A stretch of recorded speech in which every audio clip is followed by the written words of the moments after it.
अस्सलामुअलैकुम स्टूडेंट्स, हम बात कर रहे थे जी एंटी साइकोटिक ड्रग्स की, जिसमें हम सेकंड कैटेगरी पे हैं थायोसेंथीन ड्रग्स पे। ठीक है, इसमें हम डिस्कस कर रहे थे एंटी साइकोटिक ड्रग्स को, हमने डिटेल में डिस्कस किया। अब इसका हमारे पास पार्ट 2 है। पार्ट 1 का लिंक आपको डिस्क्रिप्शन में मिल जाएगा। पार्ट 2 में अब हम डिस्कस करने जा रहे हैं जी हमारे पास 7 जो कैटेगरीज थे एंटी साइकोटिक की। इसकी फर्स्ट कैटेगरी जो हमने डिस्कस कर ली थी, जो कि फिनोथायजाइन एंटी साइकोटिक थी। ठीक हो गया। अब हम नेक्स्ट कैटेगरी डिस्कस कर रहे हैं जो कि है थायोसेंथीन। ठीक है, थायोसेंथीन कैटेगरी जो है ये हमारे पास टिपिकल कैटेगरी है। टिपिकल कौन सी होती हैं? जो कि चीप होती हैं, जो कि फर्स्ट जनरेशन होती है, जो कि सिर्फ डोपामिन रिसेप्टर्स पर अफेक्ट कर रही होती हैं। डोपामिन रिसेप्टर एंटागोनिस्ट होती हैं, सिर्फ डोपामिन के लेवल को कम कर रही होती है और इनकी साइड इफ़ेक्ट्स ज़्यादा होते हैं as compare to a typical one. तो ये हमारे पास टिपिकल है। ठीक है, और ये क्या कर रही होती है? Act by blocking post synaptic receptors for dopamine in brain. ठीक है, तो क्योंकि ये डोपामाइन रिसेप्टर एंटागोनिस्ट है, तो ये क्या करिए? एंटागोनिस्ट है, तो इसलिए डोपामाइन को कम करिए। ठीक है, कम करने के लिए उसके रिसेप्टर्स को ब्लॉक कर देगी, ताकि पोस्ट साइनेप्टिक रिसेप्टर कौन से हैं? जो साइनेप्स के बाद जो रिसीवर वाला रिसेप्टर है, उसके जो साइनेप्टिक रिसेप्टर्स हैं उनको ये ब्लॉक कर देगा, ताकि डोपामाइन जो है वो रिलीज उसका कम से कम हो सके। ठीक है, ब्रेन में इससे डोपामाइन का लेवल कम करने की ये कोशिश करता है ये वाला ड्रग हमारे पास थायोसेंथीन। अब इसमें फर्दर 2 कैटेगरीज है, क्लोपेंथिक्सोल और फ्लूपेंथिक्सोल। ठीक है, अब हम इनकी मज़ीद डिटेल देखते हैं क्लोपेंथिक्सोल और फ्लूपेंथिक्सोल की। कहाँ गया? ये रहा जी क्लोपेंथिक्सोल। क्लोपेंथिक्सोल की इंडिकेशन का हमने डिस्कस किया था। क्या मतलब होता है कि वो कौन सी कंडीशन है, वो कौन सी ऐसी सिचुएशन है जिसमें आपको ये वाला ड्रग लेना चाहिए। तो साइकोसिस में आपको क्लोपेंथिक्सोल लेना चाहिए, जब आपको साइकोटिक सिम्टम्स आ रहे हैं। ठीक हो गया, हेलुसिनेशन, डिल्यूजन्स एक्सेट्रा। डोज इसकी जो है वो वीकली टू मंथली आप कितनी ले रहे होते हैं? 200 mg। ठीक हो गया। साइड इफ़ेक्ट्स इसमें हमारे पास आ सकते हैं एनएमएस का क्या मतलब था? एनएमएस होता है हमारे पास न्यूरोलेप्टिक मैलिग्नेंट सिंड्रोम। ठीक है, इसमें कौन कौन सी चीज़ें शो हो रही होती हैं? फीवर हो रहा होता है, मेंटल स्टेटस जो है वो डिस्टर्ब हो रहा होता है, मसल रिजिडिटी हो रही होती है, ऑटोनोमिक डिसफंक्शन हो रहा होता है न्यूरोलेप्टिक मैलिग्नेंट सिंड्रोम में। ठीक है, तो और इसके क्या है बाकी भी जो सारे साइड इफ़ेक्ट्स होते हैं। ठीक है, कौन से साइड इफ़ेक्ट्स? जो हमारे पास ओवरऑल साइकोट्रोपिक ड्रग्स के साइड इफ़ेक्ट्स हैं वो सारे इसमें आ जाते हैं क्लोपेंथिक्सोल के साइड इफ़ेक्ट्स में। लेकिन इसकी जो साइड इफ़ेक्ट प्रोफाइल्स है वो as compare to other drugs थोड़ी सी बेटर है। लेकिन ओवरऑल अगर हम साइड इफ़ेक्ट्स देखें, ओवरऑल सब ड्रग्स के जो थे, हम उनको यहाँ पर फिर एक दफ़ा देख लेते हैं to avoid any confusion. These are the side effects, जिसमें एक्स्ट्रा पिरामिडल इफेक्ट्स आ जाते हैं, effects on central nervous system आ जाते हैं, इफेक्ट्स ऑन कार्डियोवैस्कुलर सिस्टम आ जाते हैं, पैथिक और लिवर इफेक्ट्स आ जाते हैं, गैस्ट्रोइंटेस्टाइनल इफेक्ट्स आ सकते हैं, जेनिटो यूरिनरी इफेक्ट्स आ सकते हैं, अदर इफेक्ट्स प्रेगनेंसी और लैक्टेशन में इसके इफेक्ट्स आ सकते हैं। तो ये यही वाले सारे साइड इफेक्ट्स जो हैं हमारे पास इसके भी होते हैं क्लोपेंथिक्सोल के। ठीक है, अब मैकेनिज्म ऑफ एक्शन इसका हम देखें तो ये D1 और D2 रिसेप्टर्स जो हैं उन पे अफेक्ट कर रहा होता है। डोपामाइन के दोनों रिसेप्टर हैं डोपामाइन के, तो उन पे ये अफेक्ट कर रहा होता है ताकि डोपामाइन के लेवल को कम करे। दूसरी कैटेगरी जो हमारे पास थायोसेंथीन जो कैटेगरी है, इसमें जो ड्रग्स थे क्लोपेंथिक्सोल और अदर वन हमारे पास कौन सा था? फ्लूपेंथिक्स। तो फ्लूपेंथिक्स जो है वो एक स्टिमुलेंट ड्रग है जो बॉडी के फंक्शंस को एक्साइट कर रहा होता है, जैसे कि हमारी स्पीच को बढ़ा देता है, हमारी एपेटाइट को कम कर देता है। तो इस तरह के बॉडी के इसके इफेक्ट्स होते हैं। स्टिमुलेंट ड्रग होता है। इंडिकेशन मतलब किन कंडीशंस में आपको इसको लेना चाहिए, तो हमारे पास वो आ जाती हैं जी स्टूपर कंडीशन आती है, उसमें आपको इसको लेना चाहिए। वंडरफुल फॉर एंजाइटी, मतलब ये एक एंटी एंजाइटी ड्रग भी है। ठीक है, उसके अलावा patient having poor compliance with medication, जो नहीं अच्छे से मेडिकेशन ले पा रहे, मतलब वो प्रॉपरली नहीं ले रहे, तो उनके लिए भी इसको यूज़ किया जा सकता है। और वो लोग जिनको शिज़ोफ्रेनिया है या फिर कोई रिलैप्स हो रहा है, मतलब कोई इलनेस थी जिससे वो निकले थे लेकिन अब वापस फिर उसी में जा रहे हैं, उन सब कंडीशंस में आप फ्लूपेंथिक्स को यूज़ कर सकते हैं। ठीक हो गया। डोजेज इसकी अगर हम देखें, अगर आप डेली टैबलेट ले रहे हैं तो वो 2.5 mg की होगी, लेकिन अगर आप इंजेक्शन ले रहे हैं तो वो 100 mg का होता है। और ये एक एंटी साइकोटिक है। अगर इसको आप हाई डोज में लें, इसका हायर डोज जो है वो एंटी साइकोटिक है, लेकिन इसका जो लोअर डोज है वो एंशियोलिटिक है, मतलब ये एंजाइटी को भी ट्रीट कर रहा है। सही हो क्या? उसके बाद मैकेनिज्म ऑफ एक्शन अगर हम देखें तो ये D1 और D2 डोपामाइन रिसेप्टर्स हैं उसके लिए एंटागोनिस्ट है। उसकी एंटी साइकोटिक एक्टिविटी जो है वो क्या करिए, पोस्ट साइनेप्टिक डोपामाइन रिसेप्टर्स जो हैं उनको ब्लॉक करे। ठीक है, अगर हम देखें इसका मैकेनिज्म ऑफ एक्शन, और हमारे पास जो पिछला ड्रग जो था कौन सा, क्लोपेंथिक्सोल। ठीक है, इसका और इसका mechanism of action all same है, मतलब दोनों, क्योंकि ये सारे क्या हैं, डोपामाइन पे सिर्फ इफेक्ट कर रहे हैं, टिपिकल है, तो इसलिए इनका ऑलमोस्ट मैकेनिज्म ऑफ एक्शन भी सेम है। ये भी D1 और D2 पे कर रहा है, फ्लूपेंथिक्स भी D1 और D2 पे कर रहा है, क्लोपेंथिक्सोल भी D1 और D2 पे कर रहा है। अगर हम पिछली कैटेगरी को देखें जो हमारे पास ये थी, इसके अगर हम मैकेनिज्म ऑफ एक्शंस देखे हैं तो इसमें गिवन नहीं है, ये हमारे पास D2 रिसेप्टर पे सिर्फ अफेक्ट कर रहा है जो क्लोरप्रोमेजाइन है। ठीक है, क्लोरप्रोमेजाइन हमारे पास सिर्फ D2 रिसेप्टर्स पे इफेक्ट कर रहा है। तो मतलब हम कह सकते हैं कि जो फर्स्ट कैटेगरी है फिनोथायाजाइन, इसके जो हमारे पास ड्रग्स हैं ये अफेक्ट कर रहे हैं सिर्फ D2 रिसेप्टर्स पे। ठीक हो गया, और लेकिन हमारे पास जो नेक्स्ट कैटेगरी थी थायोसिंथीन, थायोसिंथीन जो है इसके जो हमारे पास इसका जो इफेक्ट हो रहा है वो D1 और D2 दोनों पे हो रहा है। ठीक हो गया, D1 और D2 दोनों पे हो रहा है। उसके बाद हमारे पास थर्ड कैटेगरी आ जाती है, वो क्या है, ब्यूटायरोफिनोन। ठीक है, ब्यूटायरोफिनोन में हमारे पास, हम इसकी पहले थोड़ी सी डिटेल ऊपर से पढ़ के आते हैं ब्यूटायरोफिनोन की। ये रहा ब्यूटायरोफिनोन, ये हमारे पास एंटीमिटिक ड्रग है। ठीक है, a drug that is effective against vomiting and nausea. Antiemetic मतलब एंटाइमिटिक मतलब कि ये वॉमिटिंग और नोजिया इन दोनों के लिए भी इफेक्टिव है। ठीक हो गया, और हेलोपेरिडोल जो है इसको यूज़ किया जाता है ट्राइपेरिडोल और डेनपेरिडोल दोनों के साथ। मीन्स मेन जो इसमें हमारे पास आ रही है ब्यूटायरोफिनोन में वो है हेलोपेरिडोल, जिसमें आगे फर्दर जो है वो टेरिपेरिडोल और डेनपेरिडोल वो भी आ जाती हैं। ठीक हो गया, अब हम देखते हैं इसको मज़ीद हेलोपेरिडोल को। ये रहा हमारे पास हेलोपेरिडोल। ठीक है, हेलोपेरिडोल जो है ब्यूटायरोफिनोन है में हमारे पास आ जाता है ड्रग, और ये टैबलेट, लिक्विड, इंजेक्शन हर फॉर्म में ये अवेलेबल होता है, और इसकी सेफ्टी प्रोफाइल ज़्यादा है, मतलब इसके साइड इफ़ेक्ट्स थोड़े कम हैं। ठीक है, और ये उन कंडीशंस में जिस तरह के हेपेटाइटिस, प्रेगनेंसी और lactating mother, normally in conditions में ड्रग जो है वो सेफ़ नहीं होता है, लेकिन ये वाला सेफ़ है और ये चीप भी है। ठीक है, सस्ता है, बहुत महंगा नहीं। इंडिकेशन क्या है, किन कंडीशन में आप इसको यूज़ कर सकते हैं, अगर आप साइकोटिक कंडीशंस है जिसमें स्पेशली डिलीरियंस और हेलुसिनेशंस हैं, ठीक है, पॉजिटिव सिम्टम्स हैं, उसमें इसको यूज़ किया जाता है। क्रोनिक शिज़ोफ्रेनिया है उसमें यूज़ किया जाता है। एलोगिया, एनिडोनिया और sociality, negative symptoms of schizophrenia, उसमें भी इसको यूज़ किया जाता है। Haloperidol target positive symptoms as well, और ज़्यादा अच्छा ये क्या कर रहा होता है, पॉजिटिव सिम्टम्स को टारगेट कर रहा होता है, लेकिन नेगेटिव में भी यूज़ हो रहा है। एंशियोलिटिक भी है, अगर लो डोज में, थोड़ी अमाउंट में आप इसको ले रहे हो तो एंशियोलिटिक होता है, और ये डिप्रेशन में भी एडजॉइंट थेरेपी का रोल प्ले करता है, मतलब डिप्रेशन को भी कम करता है, ओसीडी को भी करता है। ठीक है, ओसीडी को भी कर रहा हो तो ऑब्सेसिव कंपल्सिव डिसऑर्डर जिसको हम कहते हैं, और सिडेशन के लिए आप इसको यूज़ करते हैं। ठीक है, और मतलब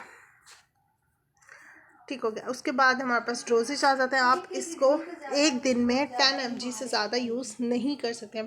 वेस्टर्न कंट्रीज़ में 7.5 mg जो है वो रिकमेंड किया जाता है, और नॉन एग्रेसिव पेशेंट के लिए, अगर वो गुस्सा ज़्यादा नहीं करता तो उसके लिए 15 mg पर डे रिकमेंड किया जाता है। रेंज ऑफ डोज जो है वो 2 to 60 mg रहती है, 2 से कम नहीं करना और 60 से ज़्यादा नहीं करना। मैकेनिज्म ऑफ एक्शन इसका भी अगर हम देखें तो ये सिर्फ D2 रिसेप्टर को ब्लॉक कर रहा है। ठीक हो गया, block dopamine and increase its turnover rate, dopamine को ब्लॉक कर रहा होता है और डोपामाइन के रिसेप्टर्स को ब्लॉक कर रहा है। इसके अलावा ये इसका मेन मैकेनिज्म हो गया। और साइड इफ़ेक्ट्स अगर हम देखें तो इसमें एकथीसिया आ जाता है, रेस्टलेसनेस है, टॉर्टिकोलिस है जिसमें हमारे पास हेड और नेक पोजीशन एसिमेट्रिकल हो जाती है, मतलब उनकी जो है वो सिमेट्री डिस्टर्ब हो जाती है। न्यूरोलैप्टिक मैलिग्नेंट सिंड्रोम आ जाता है इसमें। ठीक है, EPS आ जाता है, blurring of vision, tardive dyskinesia, dryness of mouth, retention of urine, constipation, sedation, non hyper sensitivity to drugs, ये सारे इसके साइड इफ़ेक्ट्स होते हैं. कॉन्ट्रा इंडिकेशन अगर हम देखें, not in case one patient is alcoholic, अगर अल्कोहलिक है तो आप इसको नहीं दे सकते, ग्लूकाकोमा में आप इसको नहीं दे सकते, ड्राइविंग में नहीं, मतलब अगर आप ड्राइविंग करते हैं ज़्यादा तो आप इसको नहीं ले सकते हैं. ठीक है. और इसके अलावा एपिलेप्टिक कंडीशंस जो हैं, एपिलेप्सी है अगर, उसमें भी हम इसको नहीं ले सकते हैं. ठीक हो गया. और फर्दर अगर हम देखें,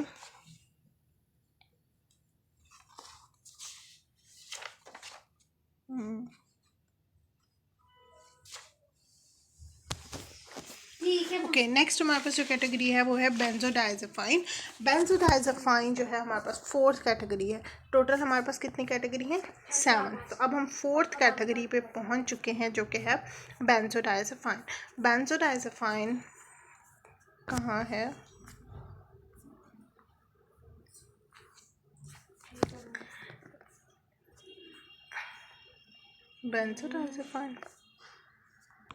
बेंजोडाइजेपाइन में हमारे पास जो फर्दर ड्रग्स आते हैं वो क्या है? ओलेंजापाइन. ठीक है. फर्स्ट ऑफ ऑल ओलेंजापाइन क्या है? ये हमारे पास जो बेंजोडाइजेपाइन है ये क्या है? एटिपिकल है. ठीक है. एटिपिकल कौन सी होती हैं? जो कि डोपामाइन और सेरोटोनिन दोनों के रिसेप्टर्स पर इफेक्ट कर रही होती हैं और थोड़ी एक्सपेंसिव होती हैं, लेकिन इनके साइड इफेक्ट्स कम होते हैं. ठीक है. फर्स्ट ऑफ ऑल इसमें जो हमारे पास ड्रग है वो क्या है? ओलेंजापाइन. ओलेंजापाइन जो है ये एक वंडरफुल एटिपिकल एंटीसाइकोटिक मेडिसिन है. ठीक हो गया. इसकी इंडिकेशंस इन कंडीशन में आप इसको यूज़ कर सकते हैं, वो बिल्कुल हेलोपेरिडोल की तरह ही है. ठीक है. और ये पॉजिटिव और नेगेटिव दोनों सिम्टम्स को टारगेट कर रहा होता है क्योंकि ये एटिपिकल है. और इसके अलावा जो है स्पेसिफिकली इसको साइकोटिक पेशेंट्स के साथ यूज़ किया जाता है जिनको स्लीप प्रॉब्लम जो है मेन उनका इशू, स्लीप प्रॉब्लम अगर मेन इशू है साइकोटिक पेशेंट्स में तो हम इसको यूज़ करते हैं ओलेंजापाइन को. मैनिक पेशेंट्स जो हैं उनमें हेलोपेरिडोल और ओलेंजापाइन दोनों यूज़ की जाती हैं. ठीक है. अगर पेशेंट्स को मैनिया है तो हेलोपेरिडोल और ओलेंजापाइन दोनों यूज़ की जाती हैं इकट्ठी. स्लीप डिस्टर्बेंस में भी इसको दिया जाता है, रेस्टलेसनेस में भी दिया जाता है, लो डाइट में भी दिया जाता है क्योंकि ये क्या करता है? ये एपेटाइट को स्टिमुलेट करता है. ठीक है. मतलब हमारे अंदर भूख को पैदा करता है. तो इसलिए अगर एक पर्सन खाना नहीं खाता है, डाइट उसकी ठीक नहीं है, तो उसके अंदर उसको ये दी जा सकती है तो वो उसको एपेटाइट उसकी बढ़ जाएगी. ठीक है. साइड इफ़ेक्ट्स अगर इसके हम देखें तो इससे वेट गेन हो जाएगा क्योंकि ये एपेटाइट स्टिमुलेट कर रहा है ना, तो इससे वेट गेन भी हो सकता है. इससे जो है वो हमारे अंदर ये अर्ज ज़्यादा बढ़ती है कि हम कार्बोहाइड्रेट्स जो है उनका इंटेक करें. मेटाबॉलिक सिंड्रोम जो है वो हो सकता है ज़्यादा से ज़्यादा. ये लिपिड रेट को बढ़ा देता है, ग्लूकोज लेवल को बढ़ा देता है, स्लीप को बढ़ा देता है, एपेटाइट को बढ़ा देता है. एनएमएस और ईपीएस के चांसेस कम होते हैं. ठीक है. न्यूरो मैलिग्नेंट सिंड्रोम वगैरह, sorry neuroleptic malignant syndrome and epileptic, इन सब के जो है वो कम होते हैं चांसेस और non hyper sensitivity to drugs को कॉज कर देता है. ठीक हो गया. और तो क्योंकि इसका एनएमएस का और ईपीएस के चांसेस कम है तो अगर पेशेंट के अंदर ये सिम्टम्स शो हो रहे हैं जो कि साइकोटिक है या फिर न्यूरोमैलिग्नेंट सिम्टम्स है तो तब भी हम ओलेंजापाइन रिकमेंड कर सकते हैं क्योंकि ये इसके साइड इफ़ेक्ट्स में उन चीज़ों का इंक्रीज़ नहीं हो रहा है. ठीक हो गया. और अगर देखें नेक्स्ट जो पेशेंट को अगर न्यूरोमैलिग्नेंट सिंड्रोम है, ठीक है, ये पूरा वर्ड क्या है? Neuroleptic malignant syndrome. ठीक है. अगर वो है और फिर उसके पास साइकोटिक फीचर्स भी हैं तो आप ओलेंजापाइन रिकमेंड कर सकते हैं. और ये जो ड्रग होता है ये आपके ईपीएस को बढ़ा देता है. That will increase EPS and will also increase NMS. ठीक है. क्योंकि अगर उसमें इश्यूज आ रहे हैं तो ये उनको इंक्रीज़ करेगा. प्रिकॉशंस में अगर हम देखें तो इसको ड्राइवर्स को नहीं दिया जाता, डायबिटिक पेशेंट्स को नहीं दिया जाता, हाइपरटेंशन वाले पेशेंट्स को नहीं दिया जाता, ओबेसिटी में नहीं दिया जाता क्योंकि ये एपेटाइट को स्टिमुलेट कर रहा है. इस्केमिक हार्ट डिजीज़ जो है उसमें नहीं दिया जाता. उसका क्या मतलब है? वो वाली condition affecting supply of blood due to cholesterol और restrict blood vessels. ठीक है. कोलेस्ट्रोल और ब्लड वेसल्स जो हैं वो रिस्ट्रिक्ट हो जाते हैं, कोलेस्ट्रोल लेवल डिस्टर्ब हो जाता है, ब्लड वेसल्स जो हैं वो रिस्ट्रिक्ट हो जाते हैं, उसकी वजह से ब्लड का सप्लाई जो है वो अफेक्ट हो रहा होता है. ठीक है. तो हम कहते हैं इस्केमिक हार्ट डिजीज़. तो इन कंडीशंस में इसको अवॉइड करना चाहिए, इन ड्रग्स को नहीं लेना चाहिए ओलेंजापाइन को. सही हो गया. डोज अगर हम इसकी देखें तो डेली जो है वो 5 to 20 mg होता है और इसका मैकेनिज्म ऑफ एक्शन जो है वो डोपामाइन और सेरोटोनिन रिसेप्टर ब्लॉक करी, दोनों को ब्लॉक कर रहा था क्योंकि ये एटिपिकल है. ठीक है. उसके बाद हमारे पास जो नेक्स्ट इसमें ड्रग है वो है क्लोजापाइन. इसी कैटेगरी में हमारे पास कौन सी कैटेगरी चल रही है, बेंजोडाइजेपाइन। और बेंजोडाइजेपाइन में फर्स्ट ड्रग हमने पढ़ा ओलेंजापाइन और सेकंड ड्रग है क्लोजापाइन। क्लोजापाइन जो है इसको रेजिस्टेंट शिजोफ्रेनिया के लिए गोल्ड स्टैंडर्ड कहा जाता है। ठीक है, रेजिस्टेंट शिजोफ्रेनिया क्या है, जो कि जिसके सिम्टम्स अब नहीं ख़त्म हो रहे, आप मेडिसिन लिए जा रहे हैं लेकिन वो शिजोफ्रेनिया को ट्रीट नहीं कर रही है, तो वो हमारे पास रेजिस्टेंट शिजोफ्रेनिया, तो उस कंडीशन में क्लोजापाइन जो है वो इफेक्टिव है। ठीक है, वो रेजिस्टेंट शिजोफ्रेनिया को भी डील कर सकता है और ये पॉजिटिव और नेगेटिव सिम्टम्स दोनों को टारगेट कर रहा है बिकॉज इट इज़ एटिपिकल। और डोज अगर हम देखें तो 200 mg to 800 mg जो है वो इसकी डेली ली जाती है। और बेल्ट अगर देखें तो 12.5 mg, मतलब अगर आप शुरू में इतनी दें स्टार्ट में और फिर आहिस्ता आहिस्ता बढ़ा के आप उसको 200 mg और 800 mg तक लेकर जा सकते हैं। ठीक है, शुरू में 12.5 mg से दी जाती है।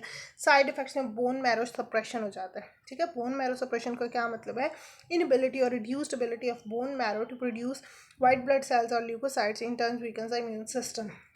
इस कंडीशन में क्या होता है कि आपके जो बोन मैरो है, आपका जो बोन मैरो है वो वाइट ब्लड सेल्स जिसको हम ल्यूकोसाइट्स कहते हैं वो प्रोड्यूस नहीं कर रहे थे। और क्योंकि वाइट ब्लड सेल्स जो है वो रोल प्ले कर रहे थे इम्यून सिस्टम में, बॉडी की इम्यूनिटी में, तो जो वाइट ब्लड सेल्स जो है उनका लेवल, उनका नंबर कम होगा, तो इसी वजह से बॉडी की इम्यून सिस्टम भी वीक हो जाएगा। ठीक है, न्यूट्रोफिल्स जो है हमारे पास WBCs की, वाइट ब्लड सेल्स की एक टाइप है। ठीक है, यहाँ पे न्यूरोसाइट्स हम इनको कहते हैं। वाइट ब्लड सेल्स, इनको हम T सेल्स भी कहते हैं, इम्यून सिस्टम में रोल प्ले कर रहे होते हैं। और नॉर्मल रेंज जो वाइट ब्लड सेल्स की होती है अडल्ट में वो 4000 to 10,000 होती है। ठीक है, नॉर्मल रेंज अडल्ट में वाइट ब्लड सेल्स की कितनी है, 4000 to 10,000। क्लोजापाइन जो है वो न्यूट्रोफिल को अटैक कर रहा होता है जिसकी वजह से वाइट ब्लड सेल्स कम हो रहे होते हैं। ठीक हो गया, ये वो सेल्स हैं जो कि आगे WBCs में मतलब आ रहे हैं इन्वॉल्व, तो वो जब उनको ही कम कर रहा है, न्यूट्रोसाइट्स को कम कर रहा है, न्यूट्रोफिल्स को, न्यूट्रोसाइट्स को, WBCs को, तो उससे फिर आगे क्या हो रहा था, इम्यून सिस्टम वीक हो रहा था। तो क्लोजापाइन इनको अफेक्ट कर रहा होता है जिसकी वजह से बोन मैरो सप्रेशन हो रही होती है। ठीक है, ब्लड टेस्ट जो है वो after 15 days to 1 month required होता है जब अगर इस तरह की कंडीशन हो। In case of low TCL then stop clozapine because it can lead to bone marrow suppression. ठीक है, सिडेशन और वेट गेन और दूसरे साइड इफ़ेक्ट्स जो कि ओलेंजापाइन की तरह के वो इसके भी हैं। ठीक है, ओलेंजापाइन जैसे साइड इफ़ेक्ट्स इसके भी हैं क्लोजापाइन के।